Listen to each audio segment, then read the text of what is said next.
take 5 minutes. That's No, why. it should. Well, this is the Avery Bradley jump shot. Right. It's not going to tell us much about the goaltend. Yeah, and then on the other end, Marcus Smart got a piece of it after it went off the window. Everybody's looking at the Olynyk foul because it was transition, it was hard in the back, and it was a good foul because Varejao misses both free throws. But clearly the call was missed. That ball hit the backboard. It should have been a goaltender.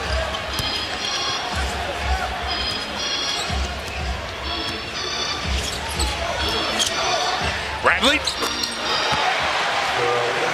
Avery Bradley, when he came in after 1 year at Texas, did not have a great outside shooting stroke. He has worked on it and improved it significantly.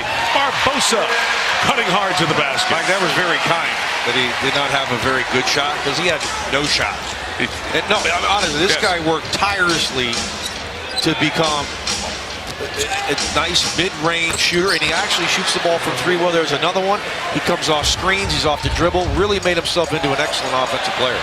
Barnes teed up by Varejao for the three. It's a couple of long passes, and Brad Stevens knows they cannot live with that. So the timeout taken here at the 3-minute mark in our game, all even at 18 apiece. Well, and Boston typically very good in transition. They only allow 10 fast break points per game. The Golden State Warriors 20.8 fast break points per game, #1 in the league. So Brad Stevens is going to let his unit know about it. You know, John, these two teams played earlier in the year, and it was a milestone game in some regards because it was the last game that Golden State won in that NBA record 24-0 start to the season. But one of the things we've seen in that matchup, which was double overtime, we'll show you some of the highlights of that, and then the two meetings last year, Boston has played Golden State pretty well. Here are the highlights of the game on December 11th. Back and forth, 2 overtimes. Steph Curry had an unusually poor shooting night, but got it going as the game went on. 38 points, 124-119. Remember, Olynyk had a chance at the end of regulation to hit a basket to win the game, and then that's perfect start to the season. But the Warriors got the victory, and then the next night they lost for the first time in Milwaukee. Tight turnaround, back-to-back, and they lost. But what is it, in your opinion, about the way the Celtics are constituted and the way they play that matches up well with trying to give Golden State a good game? Well, they're #1 in the NBA in forcing turnovers. You can force turnovers against the Warriors that score. They score about 19 a game off of those turnovers. They do a great job in transition. I just talked about it. They only give up 10 points per game in transition, and then they're #1 in the NBA in defending the three. Who's the best three-point shooting team in the NBA? Right. It's the Golden State Warriors. So you do those three things, you give yourselves a chance. Now remember, in that game, no Harrison Barnes, no Klay Thompson in Right. Boston. That's a little bit of a difference maker, but nonetheless, Boston has played them well over the past 3 meetings against this great Warrior team. You talk about great, it's a historic perspective time because the Golden State Warriors have been in count-up mode, 64, 65, now sitting as we start tonight at 68 wins. Now it's kind of a countdown for them. Can they get to the record for the Bulls? Here are the numbers that the Warriors are chasing for these last 2 weeks of the season. The Bulls' record of 72, most wins of the season, they're sitting on 68. 40 wins is the all-time home record. That Celtics team was 40-1. The Warriors have 5 home games left. They are 36-0 to this point. And the chance to get the road wins, 2 left, John, as they have won 32 away from here. It's incredible to look at the standings and see 68-7. I guess partly because we've never seen it before. It's the greatest start in 75-game history, but I even said it to Bob Myers, the great GM of this team who's put together an incredible unit, and he said the same thing. He said, I look at 68-7 and I can't understand it. It seems like it's not even possible. Disbelief internally as well. The cutting Bradley was fouled by Varejao. Anderson picks up his first. Each team 3 team fouls here, 2:51 in the first quarter. By the way, Cleveland, that game just ending over on ESPN, beat Atlanta. So the Cavaliers able to stay 2 up in the loss column on Toronto, and that Atlanta loss important for Celtics because sitting at 32 losses like this Boston team.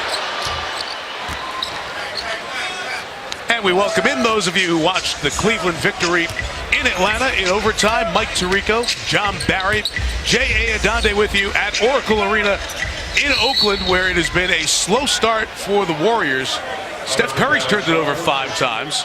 Golden State is only 6 of 13, which we usually see them shoot better.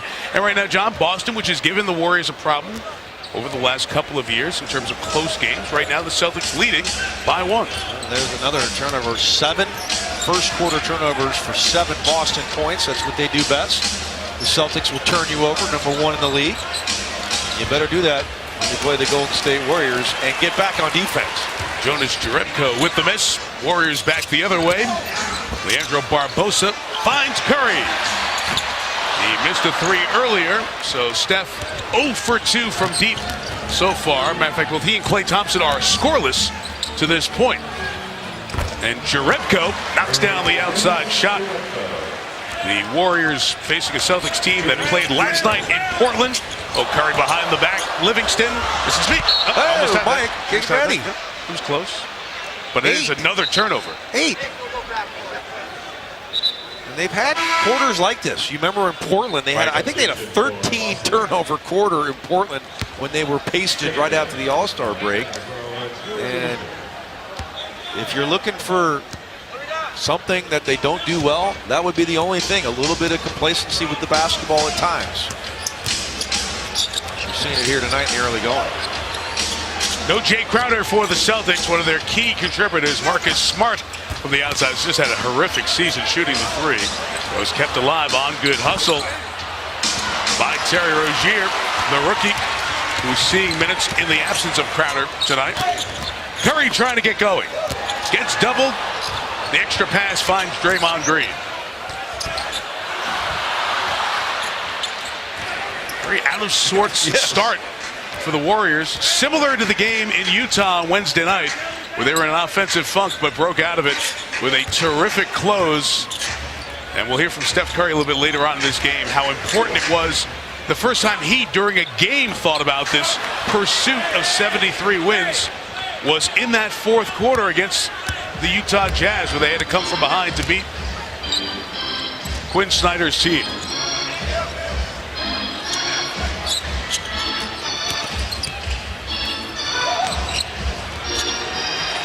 Jerebko free. Kelly Olynyk, good shooter from the outside, is off. See if they go 2 for 1 or just try to get a good shot, which they haven't gotten many of thus far. Out of sorts, discombobulated, un-Warrior-like quarter right here. Steph dribbled everybody to him and found Varejao. Marcus Smart goes quick and gives the Warriors a full clock. And it wasn't a 2 for 1. I had no idea what that was. That was not a great play, and here you are, though, if you're the Golden State Warriors, shooting a paltry 41%, and you're right here in the ball game, turning it over 8 times. No points from Thompson or Curry until now. Steph with the 3. Final seconds. Smart loses it. Jerebko with the heave, and the quarter comes to an end. So they turn it over 8 times. No splashes from the Splash Brothers until this Curry 3, and after 1, the champs lead the Celtics by 2. Here's by 2. Here's J.A. Adonde. Thanks, Mike. Brad, how is your defense able to hold the starting backcourt for the Warriors scoreless until that last Steph 3 without a shot for the first 5 minutes? Well, Steph has had 3 open looks, and if he gets 3 open looks, he's usually going to make them. But the last one, we've got to defend better. But, you know, we needed to take that last shot. So we've got to play a little bit better offensively. We've got to take advantage of the open shots, got to take advantage of our free throws if you're going to have a chance to win this game. Flip side, you managed to score without any points from Isaiah Thomas. How do you get him going in this game? Well, I think the biggest thing is he's doing a good job of finding other guys. We're going to have to play through our bigs. We're going to have to involve our bigs in every play. I thought the ball movement on the last few possessions was really good for us. He'll get going. Thanks for your time, Brad. Back to you, Mike. All right, Jay, thank you. Terry Rozier at the line for the Celtics.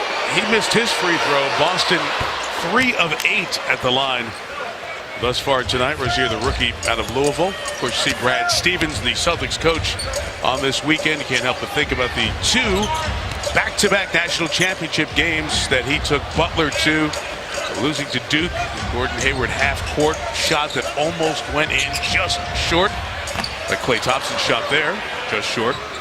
And then 11, UConn beating Butler for the national title. Brad's done a fine job, 25 wins year one, 40 last year, and already guaranteed a winning season for the Celtics at 43-32, sitting in the 6th spot in the East.